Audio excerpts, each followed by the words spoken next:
Well, here we are in front of the Church of San Gallo in Venice, Italy. This is a small church built in the 16th century, and it's a really extraordinary, beautiful, small space that I was able to get for this special presentation of the new work, Ocean Without a Shore. So this is the entrance here. We're about to go into it. I first came here in January of this year, and it had these three large altars, pretty imposing structures for such a small church.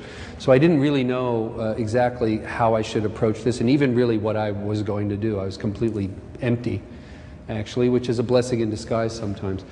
So I began to really focus on these altars and realized that as per the original development of the origins of Christianity, these altars actually are a place where the dead kind of reside and connect with those of us, the living, who are here on earth. And they really are a connection between, a cross between a tomb and an altar, a place to pray. So I came up with this idea of the notion of the dead coming back to our world, just temporarily. So you have these individual plasma screens mounted on the altars, and each one is separate individual, shows a series of people one by one coming towards us from a very dark, obscure place. The image is black and white, and they pass through this invisible threshold in the form of a wall of water, which is so clear and transparent you can't see it.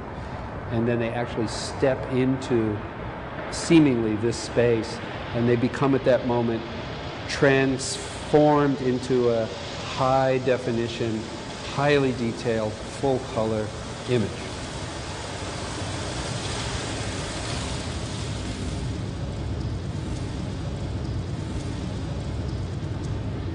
In order to do this piece, we worked with two separate kind of more or less unique innovative technologies. One is the water wall, which is a device that's about 10 feet wide. It's about 8 feet high off the ground. It's got a trough of water on the top, and the water pours over a specially designed laser-cut razor edge. And the whole thing has to be completely level, and the edge has to be aligned precisely. It takes 3 days to set up. When you get it right, the water then maintains its coherency as it's falling until it pretty much gets very close to the ground. So you have what amounts to a sheet of glass that it's completely transparent with no disturbance, that you can see right through. The other innovative technology we used is a special optical device that was made especially for this project, designed by a group called PACE, which works with the movie director James Cameron. And they designed us a special mirror prism system to align state-of-the-art high-definition video camera with this 25-year-old security black and white surveillance camera. And so it's really like the origins of video, the oldest type video image that we have, the old analog cameras from the 60s and 70s, meeting the contemporary highest resolution, highest quality video camera known today. And those two images are, through this optical system, are superimposed.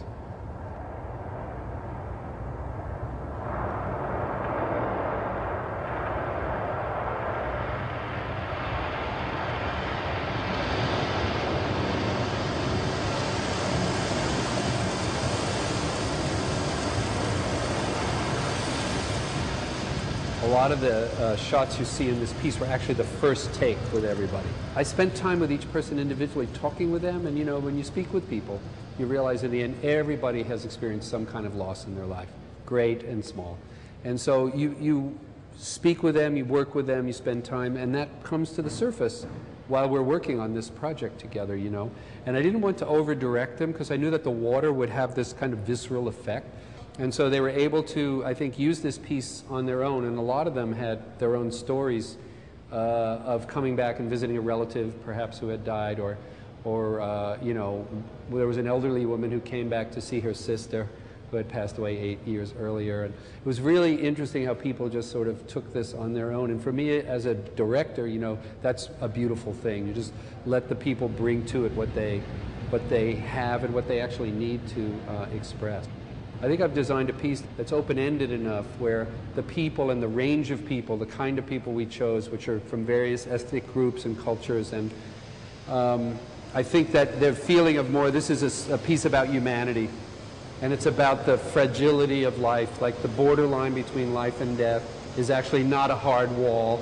It's not to be opened with a lock and key. It's actually very fragile, very tenuous. You can cross it like that in an instant. And I think religious, institutions aside, I think just the nature of our awareness of death is one of the things that in any culture that makes human beings have that profound feeling of what we call the human condition. And that's really something I'm really interested in. I think this piece has a lot to do with, our own mortality and all that means.